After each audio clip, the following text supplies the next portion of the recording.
Morning, good morning. Thank you for joining us again on a Tuesday morning for Downtown Download. This is our COVID-19 resources and recovery webinar featuring me, the interim president of Downtown Partnership, and the Honorable Councilman Costello, along with some amazing guests today who we'll introduce in a couple minutes.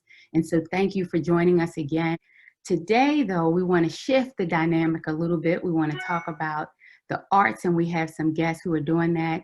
Councilman Costello will work his magic as he normally does to give us updates and all of that. He's representing Baltimore's 11th district. I know he needs no introduction. We'll get to him in a moment. We also have the honor and pleasure of having Delegate Lierman. She's also one of our board members, so thank you and welcome, Delegate Lierman, representing the 46th Legislative District in the House of Delegates since 2014. And then we have with us Ms. Donna Sawyer. She is the CEO of BOPA. I call it BOPA, but for the Baltimore Office of Promotion in the Arts. And so I know they made some recent announcements. So we're hot off the presses with information from you. And our final guest is Nicholas Cohen, who's been a really, really strong advocate for the arts in Maryland, a musician, an educator, an administrator, and he's currently the executive director of the Maryland Citizens for the Arts. And so we have some great things in store for you today. Please stay tuned. We'll get through them quickly. I just have two very brief updates from Downtown Partnership that I'm looking for your participation and support with. The first is we've recently released a consumer data survey. And part of this is as we make recommendations, as we make advice and counsel to the powers to be in different forms, we want to make sure that we're doing it with your information and data in mind. And so we launched this consumer data survey to find out if the flip were switched and we were able to go back and start tomorrow, how would people really feel about coming back out? What are the things that would make you comfortable coming back? And so we feel like if we are able to pull all of that data in, we're able to then feed that, support that, and provide the necessary resources to move things forward. And so please, that survey is on our website. We have currently had about 1,000 responses for that. We're looking to get, and this is where we really need your help in pushing the information out. We really want to make sure that we get an accurate sampling, and that'll be about 4,000 responses. So please help us make sure we're getting and collecting all of that data. So please visit our website, which is godowntownbaltimore.com, and complete that survey. For any of our partners online, if you want to make sure you have the link and continue to push it out, please do so. A number of things that we're doing over here, but one that we thought was really appropriate for today's panelists, especially since we're focusing on the arts, is just a highlight of our Art of Baltimore initiative that we had. We launched this really as soon as all of us started going in amidst the COVID-19. And part of what this was about was making sure that we could support some local artists, and we did that. But we also wanted to, for the workers who were in and around downtown, give them, just some hopeful messages, some beautiful things to see. And we now have the artwork of 8 local artists, and they're featured on the downtown kiosks and throughout our social media channels. So we're doing a lot to make sure we continue with that messaging. I'm gonna shift quickly to the task force piece, and this is where I'll start to tag you in, Councilman, just to give a highlight on the fact that the task force, and this is Mayor Young's COVID-19 Small Business Recovery Task Force, has met a couple times. And in that task force, I have the honor of co-chairing that with the councilman. The focus is really around pulling all of those resources, information, and the members of the task force to make sure that we're doing things collectively. We're focusing on, the first part was tourism, the areas that are hardest hit, and what we can do and prepare and provide advice and counsel to the mayor on as it relates to that. It also shifted to restaurants, which I know the councilman has some updates he wants to do and give us. We meet every 2 weeks, and so we will be meeting to really make sure that we collect all of the information and share best practices. The other thing is those meetings are open to the public. And so what I'll put in the chat is there is a website that we now have that lists the members of the task force. It also has recordings on that of our past meetings. And so, please take a look at that as well. With that, Councilman, I know you have the deep details of some of that. So if you could share some of that before you bring on our other guests, that would be great. Thanks, Shalonda. Yeah, so you covered the task force itself, what we've been working on. I think we've had a lot of productive, or we've only had 2 meetings, but they've been very productive. A lot of good information has been shared. Certainly appreciate your leadership and co-chairing that with me. A couple quick updates on those efforts. The grant period from BDC for small business grants up to the amount of $15,000 did end on May 15th. So Baltimore Development Corporation is actively going through those applications to determine who's going to be awarded those dollars. In addition to that, there was $100,000 that was set aside for the award of grants to local makers and manufacturers for equipment to transition their business models to produce PPE. Those awards were made mid last week, so that's moving along. The city's procurement of PPE from local makers and manufacturers is also moving along quite smoothly. There's been a number of procurement actions that the city has made through this partnership with BDC to make sure that that business is going to our local makers and manufacturers who are producing, masks, gloves, hand sanitizer, and every other type of PPE out there for use by city agencies. The task force and a number of folks in the administration have been working on a few initiatives with respect to outdoor table service, essentially relief to restaurants once we do move to stage 2 of the governor's plan. And I would ask everyone to stay tuned. I think you're going to see some news on that in the very near future. In addition, the administration is also working on some things around making outdoor space available for restaurants to use. So like I said, please, stay tuned in. There should be more information on that coming up in the very near future. One other quick update, housekeeping. I want to remind everyone that we are in the middle of voting right now. The election ends on June 2nd. It's probably going to be a few weeks before winners of races are announced and all the votes are counted. And this is a apolitical public service announcement. Please be sure to submit your ballot. It needs to be by no later than Tuesday, June 2nd. I would ask everyone to make sure that you fill out the oath on the back of the envelope. That requires signing your name, printing your name, and dating it. Please note that if you do not complete that oath on the back of the ballot, your vote will not be counted. So we certainly want everyone's voice to be heard and your votes to be counted, so please be sure to fill that out. With that, I want to jump to our first guest, Delegate Brooke Lierman from the 46th District. Delegate, thanks a lot for joining us today. My pleasure. Great to be here. Thanks for having me. Absolutely. So, Delegate, as you know, we have a pretty vibrant arts community in downtown. The Hippodrome, Chesapeake Shakespeare Company, number of institutions, if you will. And I know one of the things that you've been very concerned about is our small business sector and how they're reacting to COVID-19. I know you've reached out to the Department of Commerce at the state level.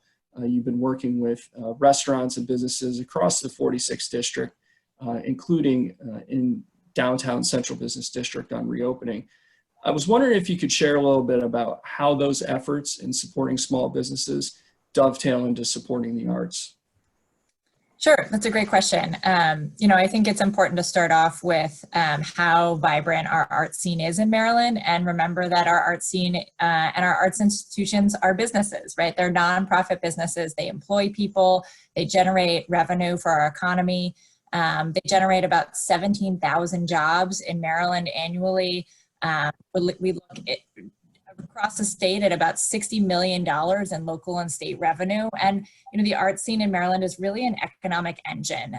It generates about $1.5 billion to our local and state economy every year. So, my concern and my support for businesses is part and parcel to my concern and support for our artists and our arts organizations. Our arts organizations are just one type of business, and they happen to be a type of business that has been just decimated by coronavirus. Nearly 95% of events were canceled, and businesses are closed down, and our theaters, our museums, and of course many of our local performing artists then are out of work, as well as all of the crews and everybody that support them. So it's been really difficult for many of them. And so I look at both the economic impact and also at my concern with the human impact, because our arts organizations have this important place in our societal resilience, right? We go to arts institutions and we go listen to music, and we take our children to experience these things because they make our lives more full. And when we can't experience those things, it hurts our ability to be resilient as humans and to self-actualize and to allow our kids to grow. I mean, there's lots of neuroscience data on this too, on the importance of art.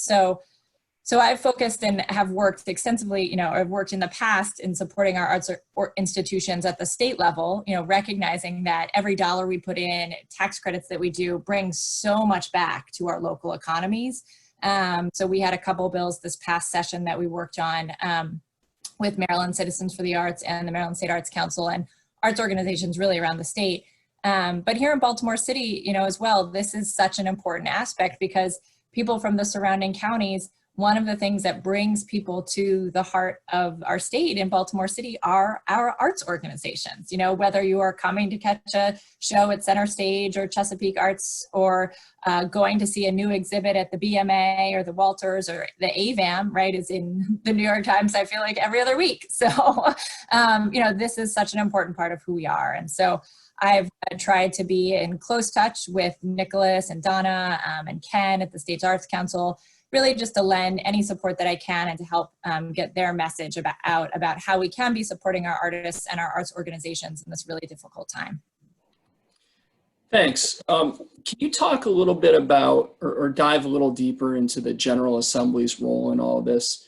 I know that you, along with Senator Ferguson and delegates Clippinger and Lierman, have been huge champions for the arts.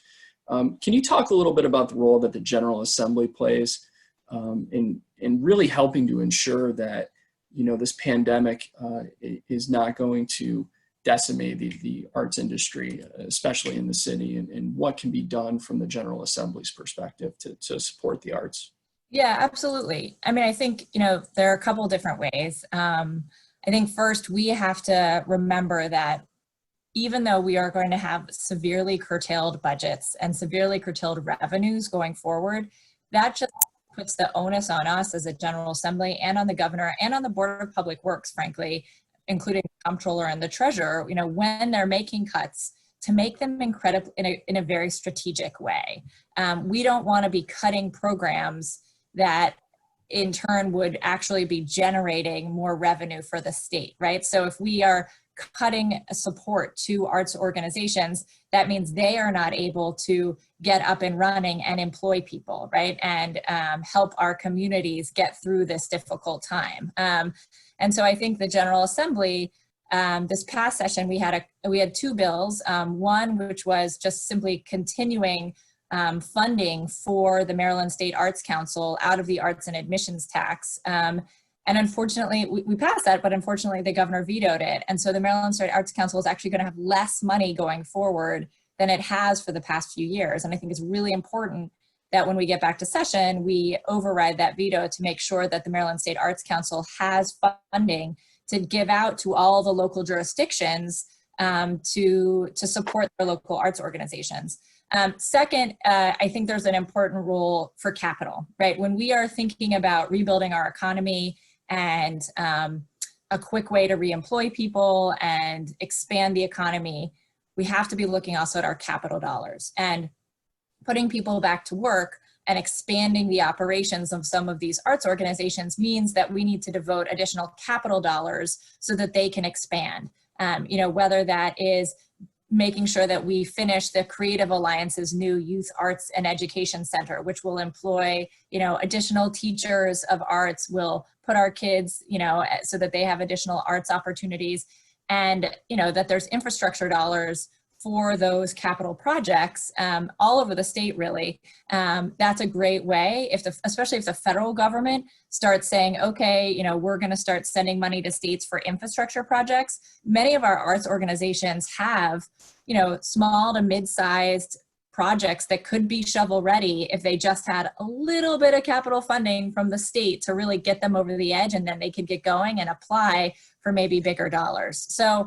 So I think it's important for the General Assembly to look at, when we are spending our limited revenues, to make sure that we are spending them in a way that benefits our economy in the long term. And I think you can look no further than, of course, the arts organizations, which are really quick turnaround, bring people back in. And I think especially for places like Baltimore City, if we are able to expand and grow our art scene, it brings people back. Right? And our local revenues are so dependent on tourism that we have to have these draws of our arts organizations to bring people into the city so that we as a local economy can rebound as well. And so the state government can help fund. If the state government can help expand our arts organizations, then we are able to generate more revenue locally. And that's so important, at a city level, at a state level. And around the country. It's why you saw in the CARES Act money for arts organizations, I'm convinced, because, policymakers understand how important these organizations are to our resilience as a nation and as a state, but also to our economy. Delegate, can you give a little background for some of our audience who may not be familiar? I know that one of the ways that capital is dispersed from the state through bond bills. And can you give a little background on that process and talk about some of the institutions that you all have supported over the years, whether they're arts institutions or downtown institutions? Yeah, of course. So the bond bill process, every year we pass two budgets in the General Assembly, an operating budget and a capital budget. And most of the capital projects are programmed before we in the General Assembly get the budget. So the governor in Maryland, the governor writes the operating budget and the capital budget, then presents it to the General Assembly, and then we can amend the operating budget in a limited way. The capital budget, we have more free reign. So in the capital budget, we can cut projects, we can add projects, we can do whatever we think is necessary. Many of the projects that come in are large capital projects at our public universities, at our public hospitals, just around sort of larger projects. But then there's also projects for, this year there was a big project for the National Aquarium because it's falling down and it needs a new roof. There are projects for the BMA, for other assorted institutions around the state. There's also generally, the governor doesn't leave space, but we generally carve out space in the capital budget for local bond bill initiatives. And these are generally small projects that are capital in nature that are for, that are done by district. So you can go to your delegates and your senator and say, hi, I run the Chesapeake Arts Theater and Chesapeake Shakespeare Theater, and we would like to build a small little bridge from one building to another building, and how, we would like to apply for, $150,000 to help close the gap between what we've secured and what we need. And so then we work at the state level to be able to find money for some of those projects in the capital budget every year. I will say in District 46, we are blessed because we have so many groups that need capital funding every year. I sometimes think that the groups think they're a little cursed for being in District 46 because we get so many asks that it's hard for us to fulfill all of them. But generally we do pretty well and get most of our projects some money, if not all of the money that they need.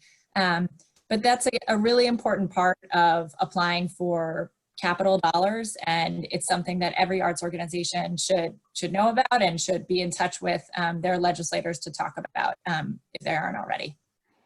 Thanks, Delegate. Wondering if you can talk a little bit about what you see as the next steps here for arts institutions. I know there's a Maryland Arts Recovery Work Group that's currently operating, and just talk about where you see things going. Sure. So, as part of the charge from the Department of Commerce, it created a number of working groups at the state level, at the State Department of Commerce, to put together sort of strategies for reopening, for future steps, to think through what's needed in terms of in different sectors, whether that's manufacturing or retail. And I was happy to be asked to help support the arts sector work group. And Nicholas, of course, can talk more. He was one of the leaders in it at Maryland Citizens for the Arts. We met, we divided our work group, divided into work groups, and we had a series of meetings where we really talked about the different challenges facing each of the different types of arts organizations. So, if you are the ABAM, if you're the BMA, if you're the Walters, if you're an art museum, you're looking at a very different reopening strategy than if you're a theater, right? Than if you're the Hippodrome. That's a very different thing. Also very different is the Creative Alliance, right? Or, other arts organizations around, around the state. So I think that the different types of arts organizations have very different needs. And then, of course, there's our individual artists and how to make sure that we're supporting them. We're also small businesses in and of themselves. So, this arts work group really looked at the future of the Maryland arts sector to develop strategies for stability and sustainability. And happy to kick it over to Nicholas to talk a little bit about what we came up with. But, I was proud to be on it, and we looked at how we create this arts network and how we make sure that we're sustaining current and creating new funding opportunities, looking at marketing, looking at an arts advocacy message, and moving into, and then sharing best practices on digital engagement and for in-person engagement and whatnot. I don't know, Nicholas, you want to add more? Yeah, that's a great segue to our next guest, Nicholas Cohen. Nicholas is the Executive Director of Maryland Citizens for the Arts. Nicholas, as you're aware, we have an incredibly vibrant art scene in Baltimore City. I think we have the most arts and entertainment districts of any municipality in the state, with 4. And we have Highlandtown, Station North, the Black Arts and Entertainment District on Pennsylvania Avenue, and the Bromo Arts District right in the heart of downtown. So this is obviously a very challenging time for artists and arts organizations, especially in Baltimore City. Can you talk about some of the ways that we can continue to support these institutions to ensure their viability after COVID-19? Sure. Yeah. Thanks again, Councilman Costello. It's great to be here and talking about the arts in an important time. I think as we're trying to support each other through this difficult period. I did want to mention too, as we're talking about the economic stats, Delegate Lierman spoke so well about what the arts has pumped into the sector. But I'll say there's a national survey that has surveyed arts organizations since the COVID-19 pandemic started. And Maryland specific stats say that the economic impact to arts organizations in the state it's almost $18 million in economic impact. And it's about $20,000, give or take, per arts organization in the state in losses. And really it's the visitor piece, the people that are going to venues, about 1.5 million in lost attendees since the shutdown. So it is a very acute thing for the arts sector because it's so reliant on engaging people. That's what we do in the arts. We engage people, we uplift them. But to that end, the arts are resilient, and I think we've seen them. All of us in the sector have reacted to this, but also supported each other, whether it's helping to go online, become more digital, or just really offer support across lines. So what I always, when I'm thinking about how we support the arts sector, even right now, because we know, look, a lot of arts organizations are going to it's going to take some time before they fully open. And I think a lot of us, as we go into this time, Memorial Day and after and forward, it's the time we go to events. We usually buy tickets to shows, things like that. So what I always tell people is, look, if you had tickets, or if you have an organization or a venue that you support, and they said, well, we've refunded your ticket, I always tell people, consider donating that. That's a powerful way to support that organization. So I know you can't be able to go to see the show, but yeah, you can give a tax deductible gift to that organization. That helps them really immensely. And then, I know we'll hear from Donna in a moment, but the unfortunate reality of having to cancel Artscape is it's another devastating piece for all of us. But a lot of the artists that relied on that as a way to showcase their work. I'll tell many people that go to Artscape, I'll ask them, do you have a favorite artist? There are artists that you always go to Artscape to buy their work. A lot of artists have now migrated online to sell their work. And I encourage people to, if they can, purchase work online. And I'll say the Maryland State Arts Council has an online database of independent artists that sell work. And also we're working with them to compile, I think it's almost 100 different artists and organizations that are doing things online to engage them as well. And I'll mention that other piece, if you're enjoying kind of content, arts content specifically online, and it happens to be free, I think a lot of artists have just been wanting to get, online and showcase themselves in lieu of really making money off of it. But so again, I'll ask that if you find the content and you're looking at content and it happens to be free, there's a cost on the artist side, and it's time and investment and talent. So I would say, again, if there's a way or a mechanism to pay that artist to acknowledge them for their work and their talent, that again is another way to support. And of course, look, when we get out of all this, and as Delegate Lierman said, this task force is going to have or has specific guidelines on, phasing reopening and what that can look like. And look, a museum compared to a performing arts venue is much different as far as how you social distance and how you can have people come through. So it's going to be different in phasing and how we see arts organizations reopen. We're already seeing this in Europe with museums being the first open. But all that is to say, when you feel comfortable, when arts organizations start to open, they need foot traffic, and I believe they're going to be there. It's very sensible in how we're all going to open, so people should feel safe, and it's done in a very health conscious way. But if you can, and when you feel comfortable, come out and support and provide that foot traffic and dollars really to support your favorite organization. Thanks. Just a reminder to our audience, if you have questions, please feel free to put those in the Q&A box at the bottom of your screen. You'll see a few icons to the right of participants, Q&A. So just plug your questions in there if you have questions for any of our panelists, and we'll get to those at the end. Nicholas, I know one of the things that MCA is working on, you guys have put a ton of work into an upcoming Arts Summit that you're hosting this week. Can you talk a little bit about that Arts Summit and who should attend that? Absolutely. So last year we created this, basically it's a conference around the arts in Maryland for the arts in Maryland. So last year was the first year. Last June, we held it at UMBC. We had about 600 people attend across 3 days, and we had over 60 presentations, and it was all artists and arts administrators and people from Maryland. We didn't hire people from out of the state to say how great they were, because we have it all here in Maryland. So of course, we were excited. We had a lot of momentum to go into our second year, and UMBC was excited to host us. And then, the pandemic hit us all. And in late March, we had a serious conversation with our partners, the Maryland State Arts Council, the State Department of Education, Fine Arts, and Arts Education Maryland Schools around, well, what should the summit look like? Should we even do it? And we realized, well, yes, in a few different ways. Why?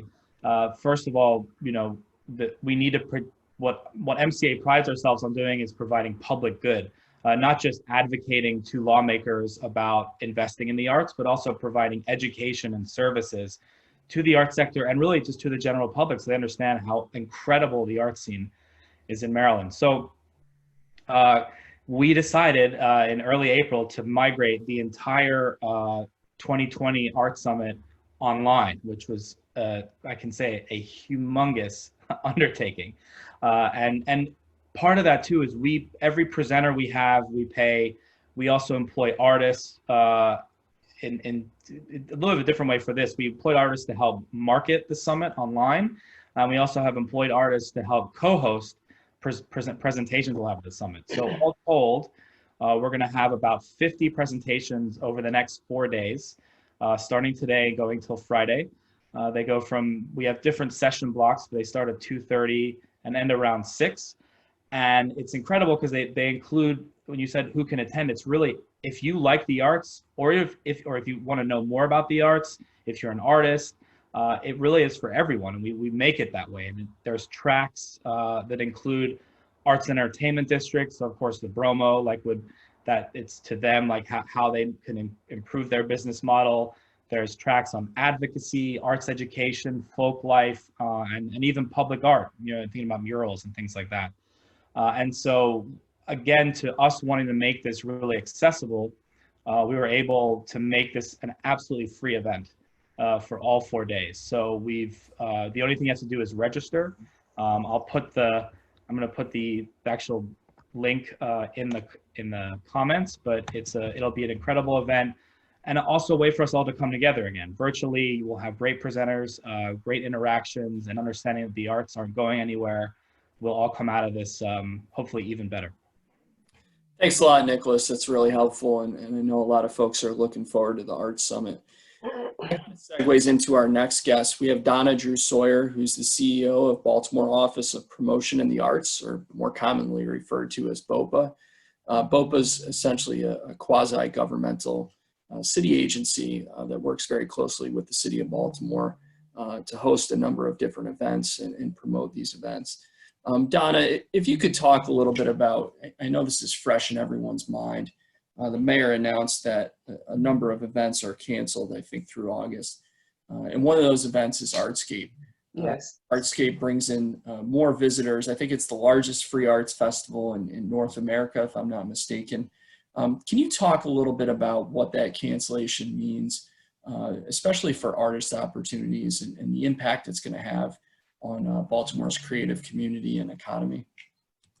Well, I think it definitely has a great impact on our creative community overall. It is not just the artists, but performers, businesses that support Artscape, vendors, food vendors, entertainment, all those things happen. But we anticipated this might happen.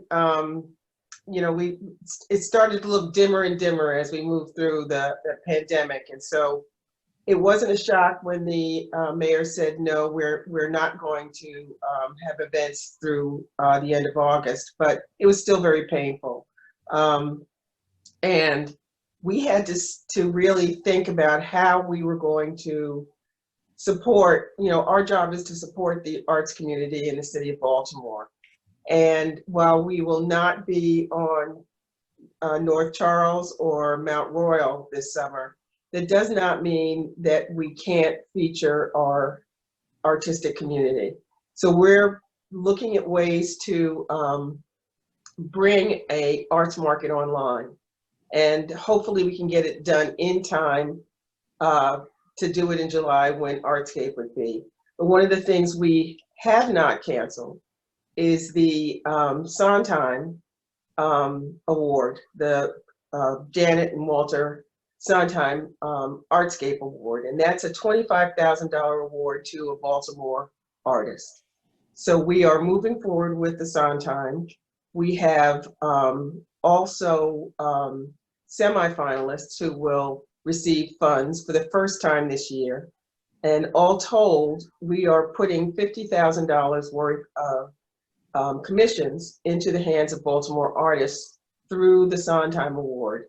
And that will be featured in an online gallery. So we are building a platform that will show the art of these amazing artists, and they are absolutely amazing. It would be a shame not to be able to see them. So we will be building that platform. It'll go live in mid-June, and it'll go through August. Anybody that's been to Artscape knows that we normally have these that show at one of our major arts institutions, either BMA or Walters. We were due to be at the Walters this year, but after Julie and I put our heads together, there was no way we could open a show there, so we decided to go online at that point, and we'll be at the Walters again next year. So I think everybody can look forward to Artscape 21. It'll be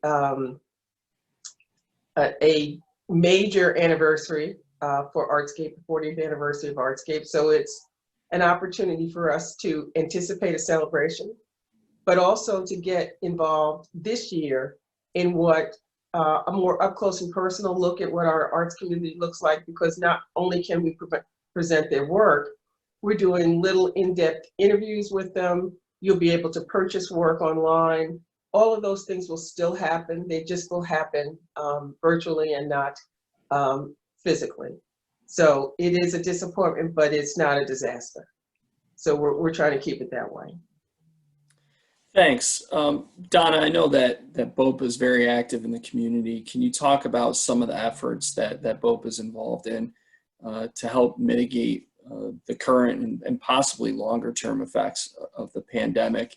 And again, how that, would impact Baltimore's creative community? Well, the first thing we did when this happened was got involved with a group of 30 other arts organizations right off the bat in early March, and we provided the seed money for a Baltimore Artist Emergency Relief Fund, which provided $500 to artists. We didn't know how much money we were going to raise, but I think we set the goal at $125,000 and far exceeded that with $161,000. So over 300 artists received grants that could keep them going until they were eligible for unemployment. Because if you remember at the very beginning, they were not eligible to receive unemployment.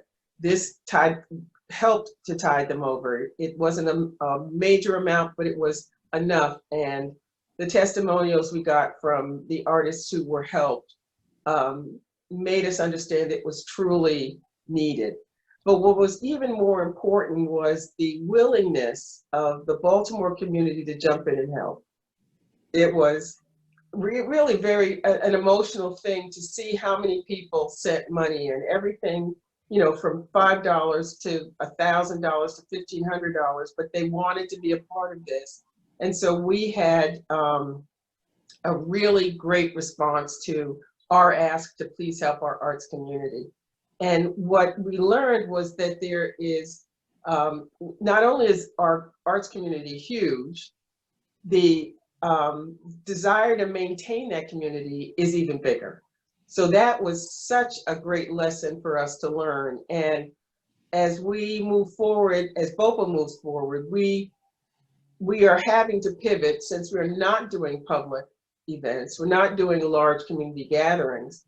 Our focus now is on the individual artists and the individual art organizations. How can we support them? So we advocated to maintain the Creative Baltimore Fund through the city, because as you know, the city revenues are down, and I really wanted to make sure that that was the piece that did not get cut, because every dollar that's spent for the arts community stays in the city of Baltimore. So it is a dollar that returns the investment over and over again. So that was one of I think the best things to understand, that the people in Baltimore, citizens of Baltimore, are interested in the arts. It's not just something nice, it's something that's absolutely necessary.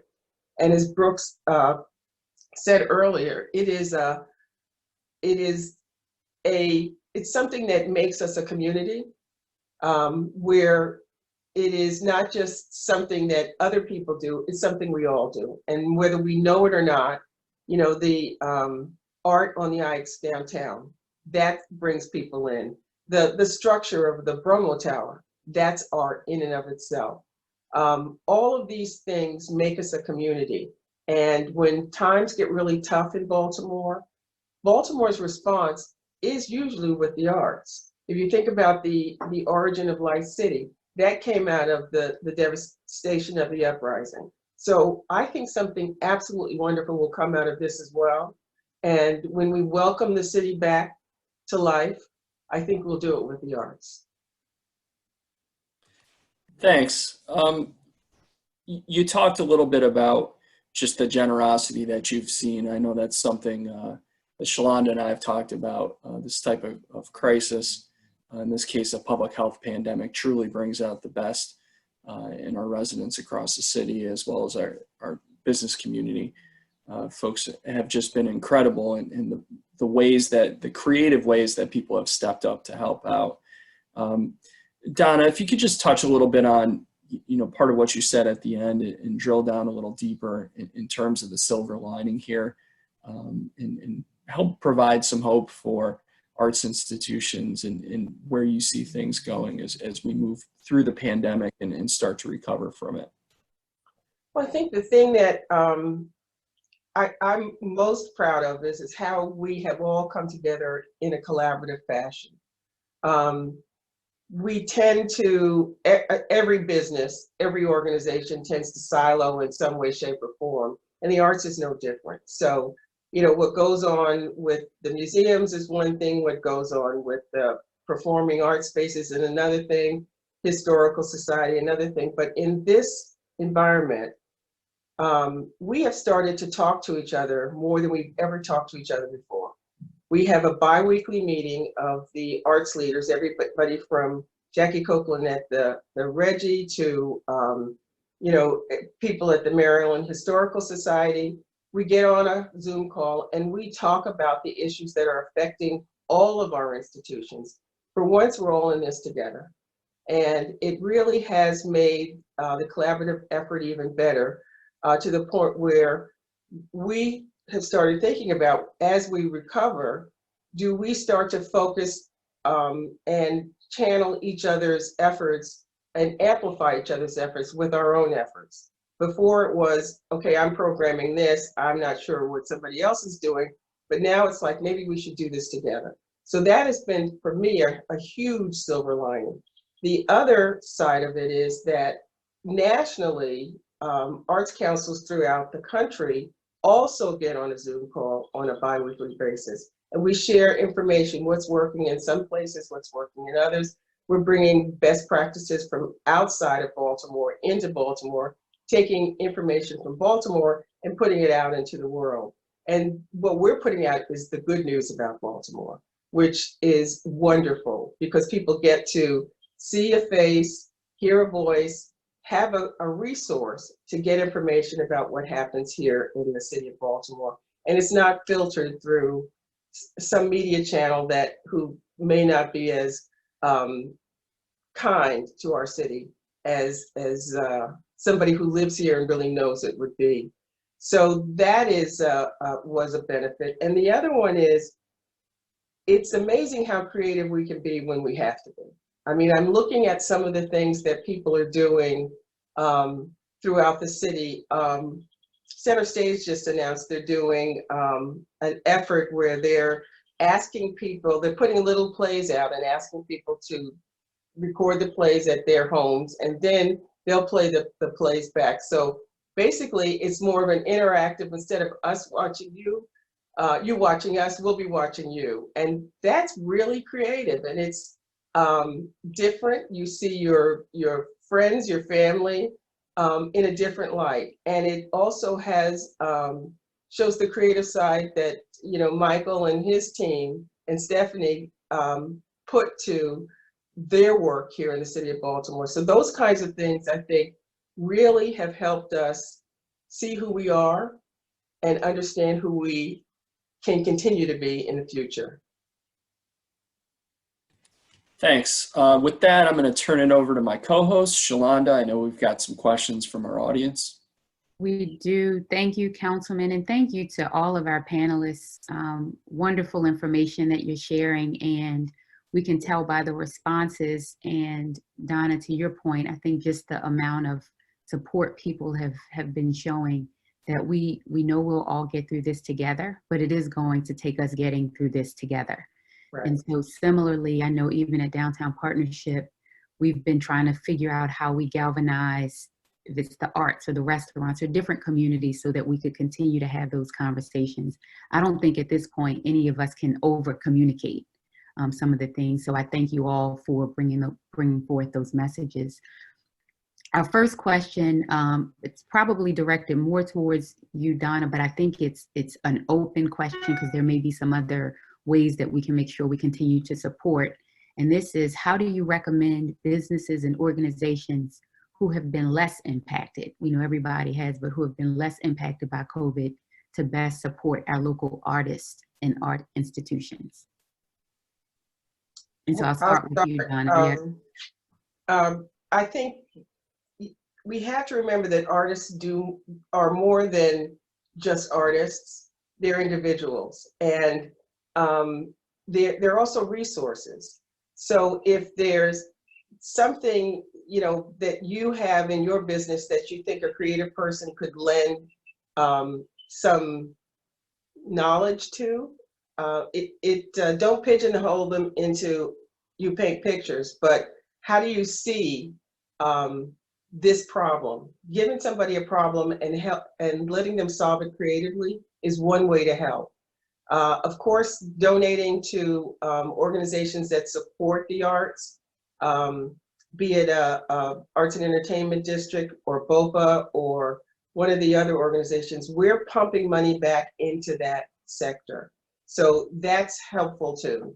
An appeal, as I said, we were so overwhelmed by the response from the Artist Relief Fund, and you're probably going to see more of that, because that is one way for us to channel money into the community. And as I said, it stays in our community. So that's the best way. No, which is good. Nicholas or Delegate Lierman, anything additional? I mean, Donna, I completely agree. I think when I think of artists, it's this creative workforce that I like to talk about and I like to think about. I mean, being an artist myself, I went from being a performer on stage to managing a company. So I think artists can think in so many different creative ways. They're not just one-track individuals. And I think part of the task force, even that Delegate Lierman talked about for the arts recovery, we talked about creating sort of an arts core coming out of this, because the thing that's going to happen is there's going to be an issue with access for artists to have jobs, like can constantly paid jobs. And so that's where what I would ask businesses is, what are you missing creatively to help your business thrive? And I guarantee you there are a bunch of incredibly creative Baltimore artists that can plug into your organization and do the work that they do naturally, and not only enhance what they do, but enhance what you, the business, does.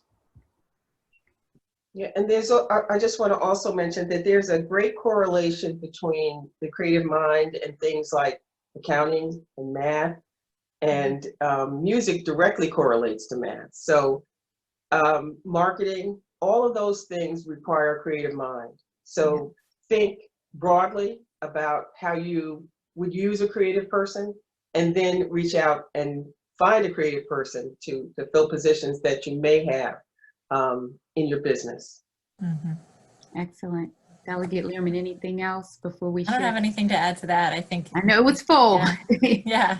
It was definitely full. The next question that we have is really about where to find some of the resources. So the question is, I know many have already been distributed and awarded, but are there additional artist relief resources that you vetted and recommend artists apply for if they are in need of additional support in light of COVID?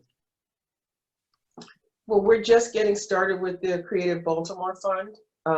We are waiting on the finalization of the city budget before we do that, but we always, on BOPA's website, there are always opportunities for artists in our arts blog. So please check that. Sign up for our newsletter, because that also provides specific relief and support for artists, and also gives those that want to give an opportunity to continue to give. So that we're the connection, I think, to reach out. And now that we have connected with so many of these wonderful artists throughout the city, we can push work resources in that direction, because we're in touch. One of the things we're also continuing to do is our Business of the Arts series, which now I think a lot of artists realize they have to run their businesses, their arts, like a business. So we'll be reaching out to the business community to support us in that effort, to help give them the tools they need in order to stay viable through whatever. Hopefully not another pandemic, but in the future. Sounds good. Nicholas or Delegate Lierman, anything you want to add about additional relief resources? I always tell artists, arts organizations, make sure you're deeply connected to your your base resources, which, as you heard from Donna, that's your local arts agency. So Baltimore Promotion of Office of Arts, and also the Maryland State Arts Council. That's your statewide arts resource that where it's a well-funded entity, and I believe it'll continue to be well-funded, as you've heard from our elected officials. So they have great resources. They had an artist led emergency fund, as well as an organization led emergency fund, but that is over. But their fiscal year will start again in July, and they will have a new rounds of funding, their regular programming and funding mechanisms, but also some extra pieces as well that they're trying to work on. So if you're not connected in that way, please do. And we also have we've been updating a resource page on our website. While we're not a granting agency, we always try and connect people. Much as Donna was saying, it's like we're happy to be a connecting agent to resources, to support, to enhance what you do as an artist. And if you don't know any of those people, you can just reach your delegates and senator, and we will connect you to them. So yeah, absolutely though. That's right. You're all right. I like it. Nice way to sort of close that piece out. We're going to shift in a minute. Did want to highlight, I know we had a comment in the chat about the Creative Alliance's Sidewalk Serenades, which has been great. So just another way to support artists in there. And so I know the link to that is in the chat box as well. Want to let everybody know that we do post these webinars on our website. And so the resources and information will be available even beyond what we're getting now. So I want to thank you all as the panelists, councilmen. Before we shift to the next section, or anybody just want to make sure that there aren't any final thoughts before we shift. Hearing none, I'll move to just thank you for the opportunity to share. Yeah, absolutely. Thank you. I mean, there's a lot of work to be done, and I think if we all sort of stay strong and do it in the right way together, then we will have a healthier, more seamless transition to a reopened economy in the long run. So I think we all have to, keep in mind the public health messages that are out there.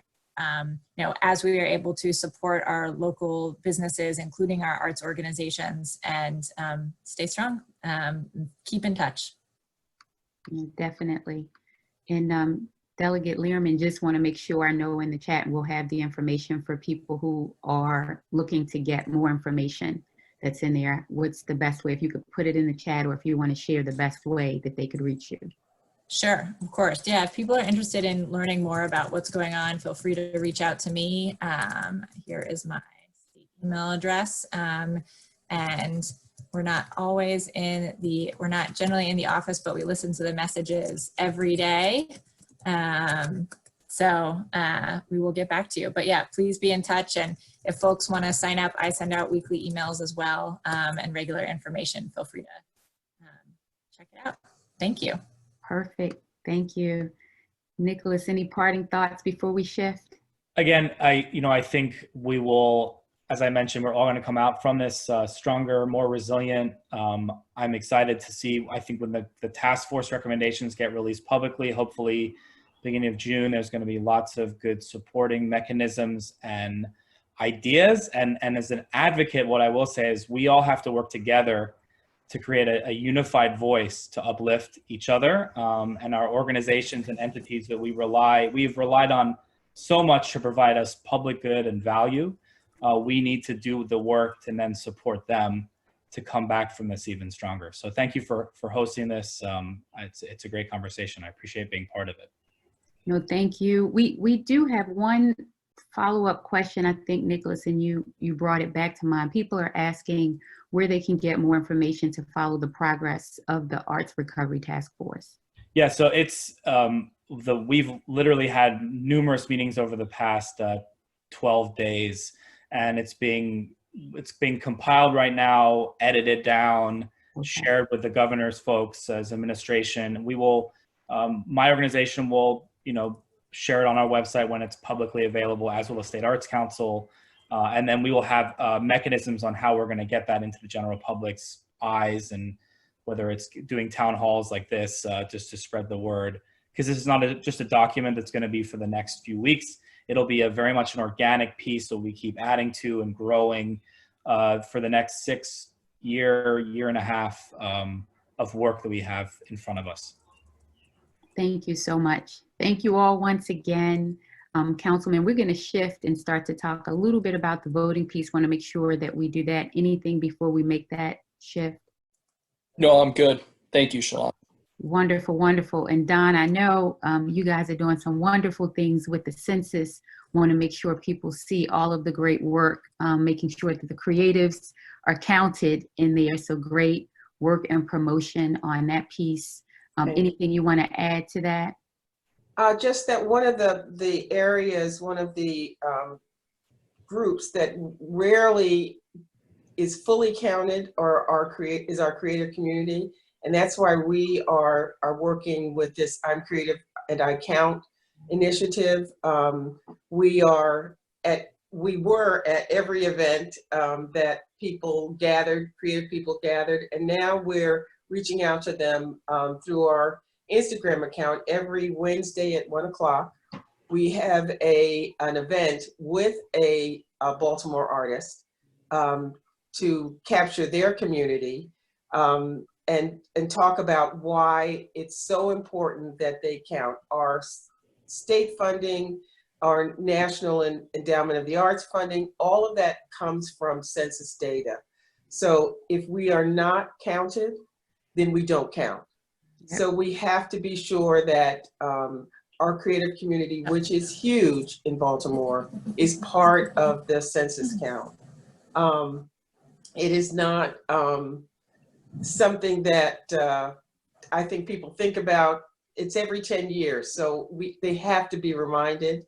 We're also running PSAs on Charm TV with individual artists who talk about the impact that the census can and will have on their lives, and why they need to be counted. So we're going to keep at it. We're not going to be at events, but we're still going to be in your face, and we're going to make sure that our community of creatives are counted.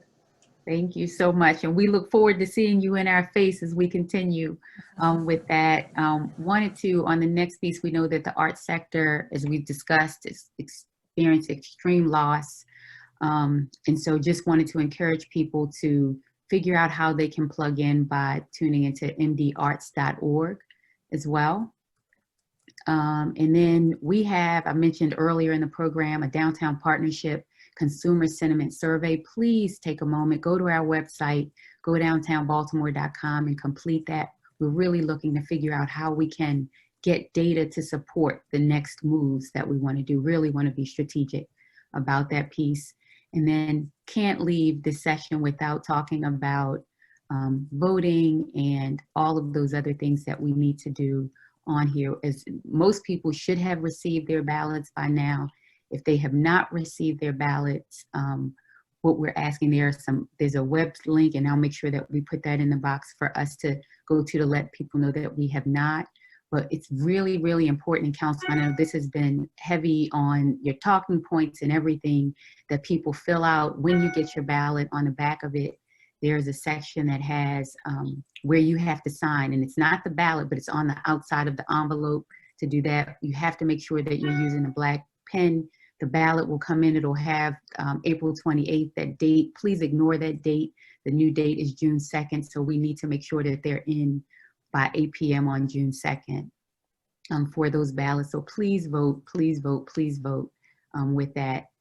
Councilman, anything else you want to talk about as we close out for this? Because I want to make sure that people are tuned in for our special downtown download session. We're having one on Thursday, the 28th at 1 p.m. So this is not our normal Tuesday, but really welcome Senator Ben Cardin. Would like to talk, especially to small businesses, but everybody, to make sure that as the HEROES Act is shaped and reshaped from the Senate side, that it pulls in and draws on the learnings from the first amount of federal funding, the PPP funding that came. So he wants to hear directly from small business owners what worked, what didn't, elements that need to be in there. So we'll make sure we get the information out to everybody for the 28th at 1 p.m.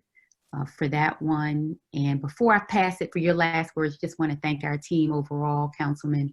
I know they've been working really, really hard to get this done. Lauren Hamilton, Mike Evans, Nicole Rohr. Have to give a shout out to my board chair, Mark Wasserman, and our board members, Delegate Lierman, thank you. Councilman Costello, thank you for continuing the good work. So with that, Councilman, I'll give you the final word to close us out.